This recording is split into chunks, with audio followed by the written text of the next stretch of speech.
our journey in northern Belize, we're still in the Orinjoak district.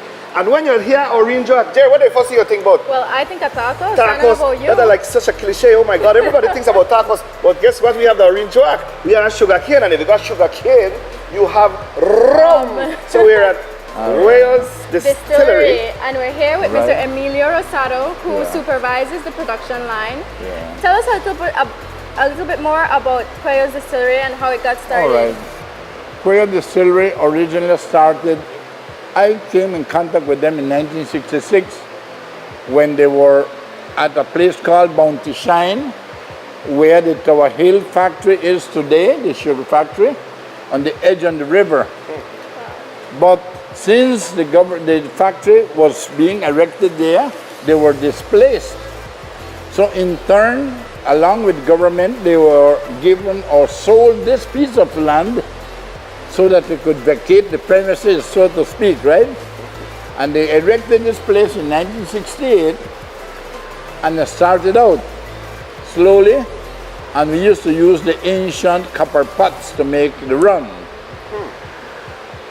But we found out afterwards that that wasn't the best rum it could produce. That's an ancient system. But when you produce rum in pot stills, you get all different types of alcohol that shouldn't be drunk. Right? Yeah. Now, when we make our brew or our wash, it's also called mash. The whiskey people call it mash, we call it wash. All right. When we make it from molasses and water and yeast, ordinary homemaking yeast, bread making yeast, that in 3 days it has already fermented, has a certain percentage of alcohol by volume, but it also has some very poisonous thing in it that shouldn't be in there, right? So now, among all the alcohols it makes, the most dangerous is the methyl alcohol that leaves you blind, damages the lining of the stomach, and kills you. All right. So we have got now, how can we separate so many different toxic things from the one potable stuff? Let me guess. All right. What happens is that every alcohol in there has its own distillating temperature. Okay. So we have our distillating columns. We don't use Pastil anymore. We changed it in 1975. We put distillating columns that have electronic temperature control. Electronic. Yeah.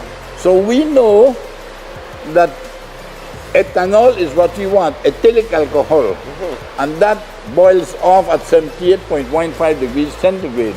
So we control that temperature there, and all we get from all that batch of noxious things is only pure ethanol.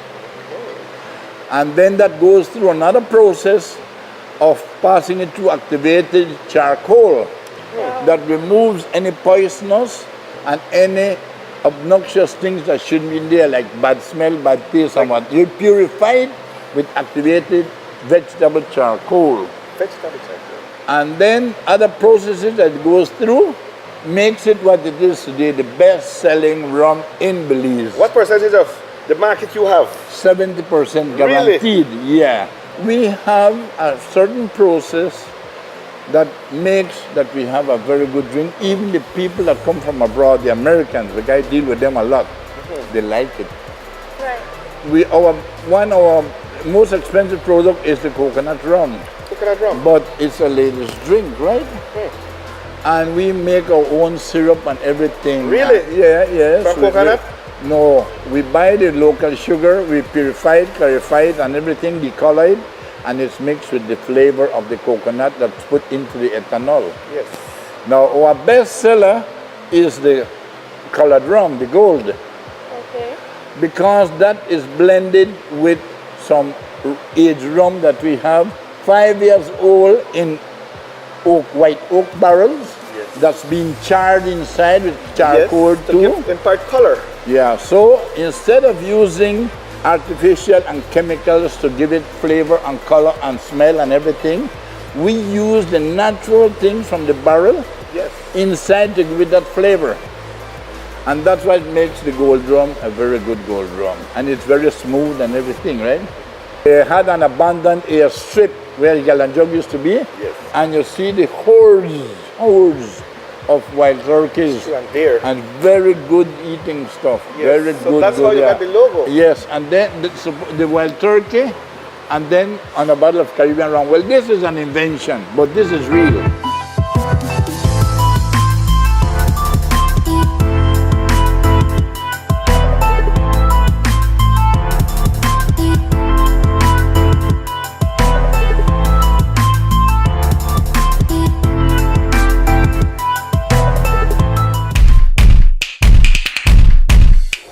These are the 3 distillating columns.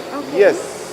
So now, those 5 tanks is where we deposit the mixture already. So Okay. outside we have a tank with a stirrer, that red tank there, Right?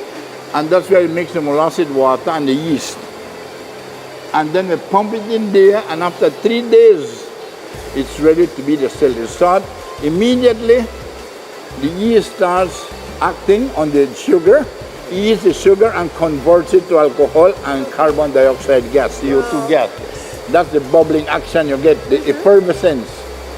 And that remains like that for 3 days until it goes quiet. It just stops.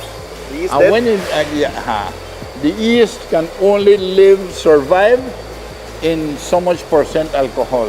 They get happy. So they have an enzyme, it's like an enzyme, and they produce alcohol and they die in their own alcohol they produce. Wow. So then when the wash, we call it the wash, we pump it up into those red tanks, and it goes down by gravity to that first section there. That's called the stripper, the rectifier, and the concentrator here. Okay. And those are different stages. Now, the alcohol that isn't good goes through those pipes, and that thing that removes what they call fusel oils. That's what give you hangover, things like that, right? And that goes to the drain. See the pipe there? Go Right. tank. Yeah. That goes there.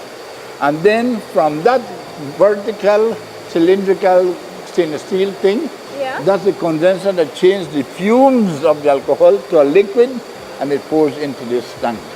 So that becomes a liquid. It's a Sorry, vapor a first. vapor. And then it gets you cool it and it transferred. condenses. And it becomes a liquid and it goes into that tank. And then if I open this tank, I put my hand there where I could taste. You can open it. I That just thing ask him, belongs but to I the got the key. customs. Oh, What that's the the key, custom. how much lock and what you wire, everything. Custom lock it Custom because own it. you the worker. No, I know that why because it's control. Yes, for control. I wanted to ask why that poster says made in Mexico. All right, let me tell you the story behind it. When this man, Who is was this man? Gilberto Cuello Jr., Gilberto Cuello, he and old master owner, the old master and he were brothers. He was the eldest and this was the youngest. All right? No. They start falling apart. So he decided he was going to make a distillery in Chetumal in the park, in the industrial park. And that was his logo there. But when it was about to produce, he realized he made a mistake of planting seeds in somebody else's land. Oh, Dios. And it crashed, it collapsed, and he left it that. Millions of dollars went to waste. So the logo is almost similar now. Well, as almost. what you have It's today. Caribbean amber. You say colored Why amber? Oh, amber, It's like the color. Yeah, Color, amber yeah. colored. Ron, it's in Mexico. Oh, See? Blue Marlin. Yeah. They don't have turkey. Yeah, exactly, because that's the more Cancun, you look for the Cancun market, right? Yeah. Yeah, and he was this guy that's running it right now, father. Yeah. No, you Jerry. ask me. Like I asked. Look at, you know what I like? We drink this thing. I love that now I get to see where it comes from. Yeah. I got a certain pride. Not and now only I where will it want comes to. from, how it's made, How but it's from made. what it's and made. I found the character that made it. Yeah. So, Jerry, you had any more questions? Yes, I want to know how we can get in touch with you for like we take the store, if it's a tour, and how many days in advance we have to book it. Well, you don't need any days in advance. You Right. just go to the main office in Orange Walk Town Yeah. and you solicit a form, you fill it out, how many people, what you want to do, if you want to visit the site, the archaeological site and the distillery, or only one of each. and you find a way here. And once you reach here, you bring that paper. I look after you or whoever. Sometimes we have up to 80 people at a time. 80. We have to split it in groups. Right. Now, especially if they're expats and you have technical people among them, then they come to me, right? No question. And you But- mentioned No, there's an our archaeological site. archaeological site